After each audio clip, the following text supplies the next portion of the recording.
Tokio karšto sutikimo galėtų pavydėti net ir didžiausios žvaigždės. Taip, kaskart Kaštoninio choro dainininkai sutinka savo vizažistę Alioną Borisniovą. Choristai tai tokie žmonės, menininkai. Netgi jeigu jų profesija yra visiškai kitokia.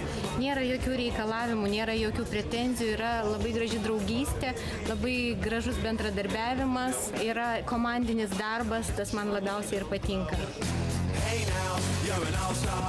Alionos gyvenime taip jau sutapo, kad kasdieninis darbas tapo ir jos hobiu. Beje, chorų karuose Aliona jau antrą sezoną. Pernai jos kūrybinės mintys buvo matomos ant sidabrinio choro veidų.